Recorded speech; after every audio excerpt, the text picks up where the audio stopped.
నిన్న మొన్న శాసన మండలిలో వ్యవసాయ శాఖ మంత్రి అచ్చెన్నాయుడు గారిని ఉద్దేశించి బొత్స సత్యనారాయణ గారు అలాగే దువ్వాడ శ్రీనివాస్, ఐడియా ఉందండి ఈయన దువ్వాడ శ్రీనివాస్ అంటే? చిన్న బొట్టు స్పీకర్, పెద్ద బొట్టు మాజీ స్పీకర్. ఓకే, వీళ్ళిద్దరు అంటున్న మాట ఏంటంటే ఆంబోతులాగా అడ్డంగా పెరిగాడు తప్పితే అచ్చెన్నాయుడు రైతులకు చేసింది ఏమీ లేదు, రైతులు ఇబ్బంది పడుతుంటే గనక ఇక్కడికి వచ్చి మాట్లాడుతున్నాడా ఈయన అంటున్నాడు కదా, దానికి ఏం చెప్తారు మరి మీరు? వ్యక్తిగతంగా ఆ మాట అంటే చాలా దుర్మార్గమైన మాట.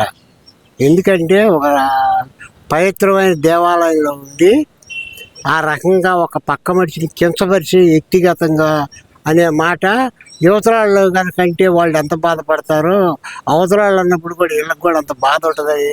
చూసి జ్ఞానం ఉండి మానవత్వం ఉండాలైతే మాట్లాడరు. వాళ్ళకి ఏంటంటే జగన్ రెడ్డి గారి మైండ్ పోయినట్టు వాళ్ళ గ్రాఫ్లో ఉండి వీళ్ళకి కూడా మైండ్ చెడిపోతుంది. అంతేగాని అట్లాంటి మాటలు స్పీకర్ దగ్గర పోయి గోల చేయటం, కాగితాలు ఇసిరేయటం ఎవరు చేస్తారు? ఎక్కువగా ప్రతిపక్షాలు చేస్తారు. నిన్న అట్లా చేయలేదే, వాడు చేసుకున్నారు అధికారంలో ఉండే మండలంలో. అది చాలా దుర్మార్గమైన పని. అట్లాంటి సన్నాసి పనులు చేయకూడదు. మా ప్రజలు బాగా గమనిస్తారు. రేపు స్థానిక ఎన్నికలు ఉండేగా, ఆ ఎన్నికల్లో వాడు సత్తా ఏందో చూపిస్తారు, తెలిసిద్ది. అదే స్థానిక సంస్థల ఎన్నికల్లో అక్రమాలు చేయడానికి సిద్ధంగా ఉన్నాడు చంద్రబాబు నాయుడు, మనల్ని అందరినీ బెదిరిస్తారు, మీరు బెదిరిపోమాకండి, మీ వెనకమాల నేను ఉండానని చెప్పి జగన్మోహన్ రెడ్డి గారు చెబుతున్నారు కదా. జనాన్ని తప్పుదోవ పట్టించి రెచ్చగొట్టి తగాదలు పెడుతున్నాడు. ఆయనకేమి ఆయన భార్య ఆయన ఏడో ఉంటారు ఖమ్మంగా, వాళ్ళకేం దెబ్బలు తగలవు. తగిలేది ఎవరు? పల్లెటూరులో టౌన్లో ఉండేవాళ్లే కదా దెబ్బలు తగిలేది.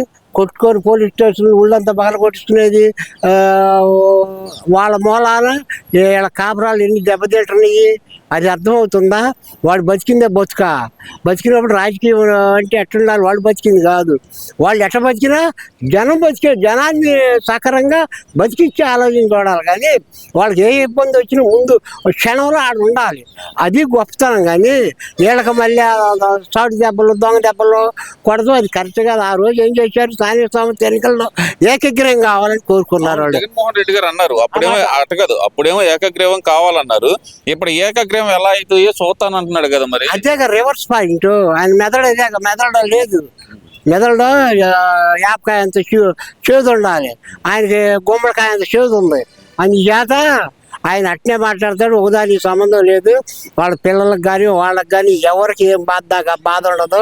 పల్లెటూరులో చిన్న పల్లెటూర్లు లేకపోతే టౌన్లో తగాదలు పడి ఈ మందులు పోసి డ్రగ్స్ వాళ్ళు పడి ఆగం చేసుకొని వాళ్ళ కాపురాలు తీసుకోవటమే. కానీ అసలు దేశాలకు ఇల్లు కూడా పోకూడదు, వాడి మాట అసలు నమ్మకూడదు. అంత దుర్మార్గుడు ఈ ప్రపంచంలో లేడు.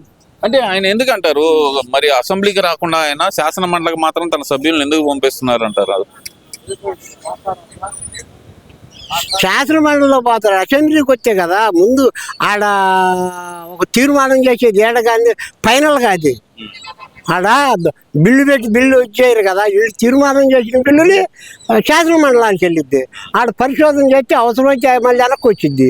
అంతేగాని వాళ్ళు తీర్మానం చేయరే. పెద్దల సభ పెద్దలుగానే ఉండాలి. ఆడ పెద్దల సభలలో ఉందా? ఏడో తాగుబోతాడు కొట్టుకున్న దాని వల్ల ఆ ఎకిరికోవాలి ఏంది ఆ వైసీపీ బలం ఉందనేక ఒక మాలి మరి టీడీపీ వాళ్ళ బలం ఉన్నప్పుడు ఏం చేశారు? దాని పెద్ద ఆయన పైన కూకునే ఆయన్ని మీదకు పోయారు. ఏంది ఆయన నవాబు, ఆయన పేరు ఏందో నాకు గుర్తు రాలేదు, ఖరీఫ్ గారిని ఎంత అవమానించారు. అసలు అవసరమైతే మనల్ని తీసేద్దాం అన్నాడు. అవునా? తీసేద్దాం అన్నాడు. ఇవాళ మండలంలో వాళ్ళ మెజార్టీ ఉంది కాబట్టి అది కూడా వాళ్ళు లెక్క అయితే ఆడున్న స్పీకరు వాళ్ళని అసలు బయటికి పంపించాలి. వాళ్ళ స్పీకర్ కాబట్టి పంపించకుండా జనానికి బాగా అర్థం అవుతుంది. ఇసుంటి సన్నాసి పనులు చేస్తున్నారు కాబట్టి ఇసుంటి రేపు ఎలక్షన్ల ఓట్లలో బాగా అర్థమైపోయింది. అంటే ఆయన మాత్రం ఎక్కడికి రాకుండా, శాసనసభకి రాకుండా, శాసన మండలి సభ్యులకి మద్దతుగా ఎక్కడ ఉండకుండా ఆయన మాత్రం బయటకు వచ్చి ప్రెస్ మీట్ పెట్టడం ఇవన్నీ చేస్తున్నారు. ఎలా చూడాలంటారు అసలు దీన్ని? ఆ చేసేది సన్నాసి పనులు లోన పోయి చేయొచ్చు కదా. చాట్లో తోడు పెట్టి కుక్కలు తగాద పెట్టి పోట్లాడుకున్నట్టు తయారవుతున్నారు. కానీ పోతే అసలు మళ్ళీ ఏం చేస్తా, ఏముంది ఆడ పోతే ఎంతమంది నిన్ను కొడతారా, చంపుతారా? పాయింట్ మీద పాయింట్ అడుగుతారు. అది ఒక దేవాలయం కాబట్టి. అంతేగాని దాని గురించి చాలా భయస్తుడు అనుకోవాలి.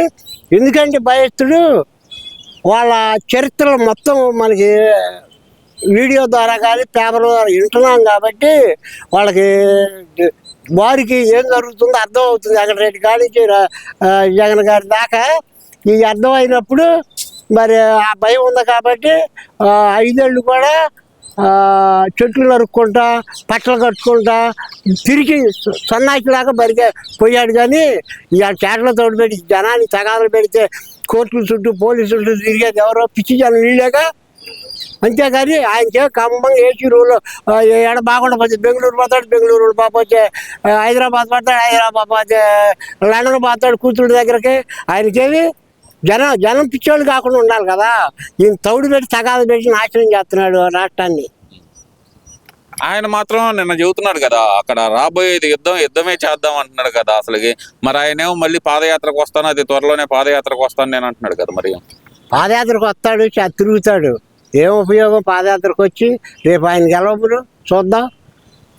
ఒక ఆయన అవసరం అయితే తులసిరెడ్డి కనుక కాంగ్రెస్ పార్టీ ఇస్తే ఏంది చిరంలాని తీసేసి 10 సీట్లు ఏళ్ళకన్నా కాంగ్రెస్కి వస్తాయి. కానీ ఆయనకు ఒక సీటు కాదు, ఆయన కూడా గెలవడం. ఆ మాట అన్నారేంది? ఆయన 2029 అధికారం నాదే అని చెప్పి కాన్ఫిడెంట్ గా నిన్న కూడా చెబుతున్నాడు కదా, చాలా గట్టిగా చెప్పేస్తున్నాడు కదా. 3 సంవత్సరాలు కళ్ళు మూసుకొని వచ్చేస్తాం మనం అంటున్నాడు కదా. ఇప్పుడు నేనున్నాను, ఎమ్మెల్యే కావాలని అనుకుంటే ఎమ్మెల్యేని అవుతానా? నేను వ్యవసాయం చేసేవాడిని, చదువు లేదండి. ఏడికి పోతాను? స్టేడియంలో ఉంటా, లేదా ఎన్టీఆర్ స్టేడియంలో ఉంటా. నా కెపాసిటీ అదే కదా.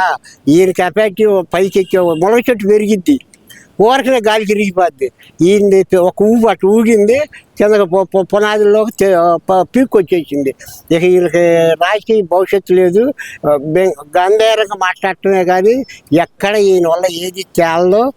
ఈ ఉన్న నాయకులు కానీ ఉండి ఇట్లాంటి దరిద్ర వాళ్ళ పార్టీలు ఎందుకు చేరావు, హాయిగా ఏ పార్టీలో ఉంటే మన బతుకు బాగుండేది, 3 పూలు 6 కాయలుగా ఆలోచించేవాళ్ళు. ఇప్పుడు ఆలోచించట్లేదు అంటారా ప్రజలు? బాగా ఆలోచిస్తున్నారు. ఆలోచించేబట్టి కదా 151 నుంచి తీసుకొచ్చి 11 పెట్టింది. ఇదిగా 11 బంగాళాఖాతంలో కలిసిపోతుంది. అంటే 11 సీట్లు వచ్చినా సరే వాళ్ళ హావభావాలు కానీ వాళ్ళు మాట్లాడే విధానం కానీ ఎందుకని మారలేదంటారు? అంటే నిన్న శాసన మండలి జరిగిన దాని ప్రకారం చూస్తే వాళ్ళు ఎందుకు మారలేకపోతున్నారు వీళ్ళు? వాళ్ళు మారరు. వాళ్ళు ఎప్పుడైనా మనిషికి పుట్టినప్పుడు పొరలో ఉంటే జీన్స్లో వచ్చాయి. అవి ఏం చేస్తాయి అంటే 3 పొట్లు కట్టెల్లో కలిసిపోవాల్సిందే, రాగాలతో సహా ఇస్తుంటాయి అన్నీ. ఏ మనిషికి అయినా ఒక్కడు కాదు, మంచి చేసేవాళ్ళైనా ఆ మంచితనం. ఇప్పుడు కొన్ని మహానుభావులు ఎందరో ఉన్నారు, మహాజీవులు, పెద్ద వాళ్ళు. మరి ఆ రోజు వాళ్ళు ఎందుకు చెప్పుకుంటారు పిట్టల కథలుగా? మంచివాళ్ళు కాబట్టి. ఇప్పుడు సన్నాసులు మరి ఎవరు చెప్పుకుంటారు? ఎవరు చెప్పుకునే అవకాశం లేదు. మరి జగన్మోహన్ రెడ్డి గారు అంటున్నారు కదా 2029 ఎలక్షన్లకి యుద్ధం జరగాల్సిందే అంటున్నారు కదా. ఈ యుద్ధం గొడవ ఏందంటారు? అసలు యుద్ధాల అనే మాట ఎందుకు వస్తుంది అనుకోవాలంటారు? ఆయనకి మదం ఎత్తి అహంకారం ఎత్తి అంటమే కానీ ఎన్నాళ్ళు రపరపరు. అసలు జగన్నాథ్ పిరిచాడు ఎవడన్నా ఉన్నాడా? రమ్మను జనంలోకి. చంద్రబాబు వీళ్ళందరూ 3 పార్టీలుగా కోమలాడు తిరుగుతున్నారుగా, జనంలో ఒంటిగా కూడా తిరుగుతున్నారుగా. ఆ దమ్ము ధైర్యం ఉంటే రమ్మను, తిరగమను పల్లెటూరులో. ఆయన సంగతి ఏందో తెలిసిద్ది. జనం ఎందుకు? ప్రతిపక్షంలో ఉన్న ప్రతిపక్ష నాయకుడు కూడా కాదు. పులివేంద్ర ఆఫ్టర్ ఆల్ ఒక ఎమ్మెల్యేవే కదా, మాజీ ముఖ్యమంత్రి అయినా కూడా ఇప్పుడు ప్రస్తుతం ఎమ్మెల్యే కదా, మా ఇది కాదు కదా. అందుకని 5 ఏళ్ళు చేశాడు, మాజీ ముఖ్యమంత్రి కూడా అనటానికి అవకాశం ఉంది. Thank you.